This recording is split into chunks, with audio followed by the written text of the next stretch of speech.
Who the hell is calling me this early in the morning? Yellow. Yeah, is Robert there? Yeah, this is Rob. Doubt me again, asshole! Doubt me again! God damn.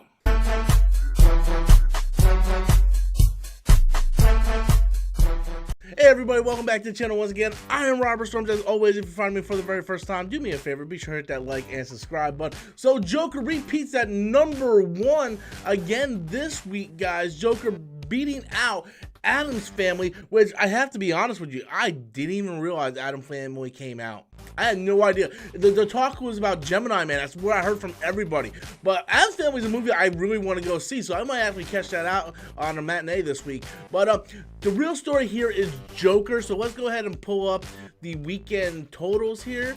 So here's the weekend estimates. As you can see, Joker is once again at #1, only dropping 42%, mind you. Only dropping 42%. That's really good. Most movies drop 50, maybe sometimes 60 to 70%. You know, the bigger the opening weekend, sometimes it's a bigger drop off than normal, but 42%, that shows that a lot of people still want to go see this movie. It brought in 55 million this past weekend, so apparently a lot of people are just going. This is really because of the word of mouth.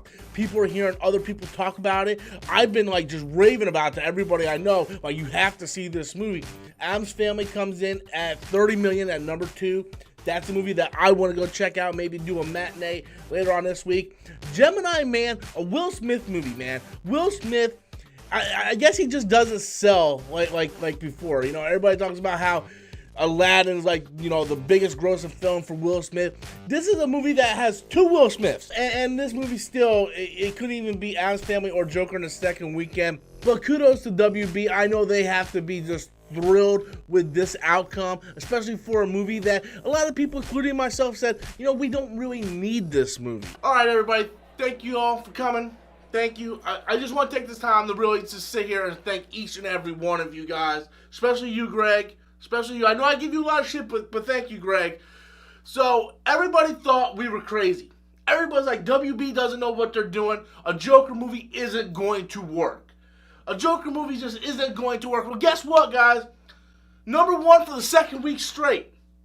It beat a Will Smith movie, guys. Mr. Hollywood. Guess what? There was a Will Smith movie with 2 Will Smiths in it. And the Joker still won.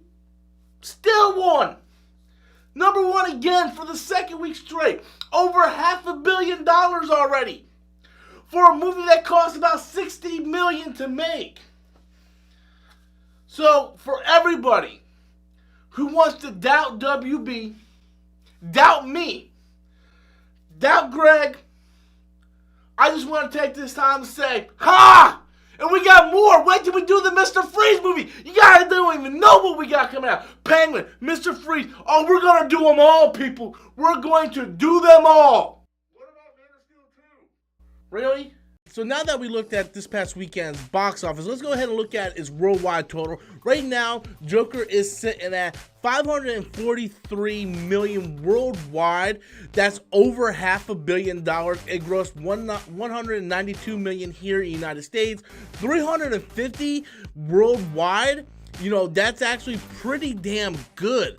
Pretty good. I think the domestic number is eventually going to get higher. I wouldn't be surprised this movie probably hits maybe a little over 700 million on a $55 million budget. That's just insane.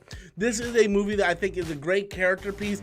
It's one of the few movies that I think transcends the comic book genre. I think that's what makes this movie so special. I keep telling everybody, don't go into this movie thinking you're going to see a comic book film, because this is a very heavy drama. It plays with a lot of important and I think very critical issues in today's society, and it's more of a character piece. Don't go into it thinking you're going to see Batman v Superman or Avengers Endgame, because you're just not going to go do that. You know, this is great news for comic book fans, great news for WB. Now, like I said, I'm just worried about what they're going to get from this. And what I mean by that is, like, yes, it succeeded because you took a character and you took him very, very seriously. That doesn't mean you can make it work for every single character. That doesn't mean you could do a Mr. Freeze movie. That doesn't mean you could do a Killer Croc movie. I believe there are certain villains and characters within the DCEU universe that something like this could work for, but you're gonna have to take your time and pick the right material. Just don't start, don't do like Sony's doing and just start shooting these things out like Stargate and you just keep popping out these movies, because it isn't gonna work for every character. You're gonna have to pick the material very carefully. WB, I think, is on the right track. Whether or not, what they're doing with the DCEU, that's still up for debate. I am one of the people that, think they should have focused on the DCEU rather than make this film, but they did decide to go ahead and make this film. They made it outside the DCEU, and it succeeded. It was great directing, great acting. It's probably going to get some Oscar wins, and I'm hoping it's going to get Oscar wins. But let's see them take their time. I want to see what they do next, because it's very crucial that they take their time. I can't stress that enough. They have to take their time. They can't rush this thing out. They can't be like Sony right now. So anyway, guys, Joker repeats as #1 again this weekend.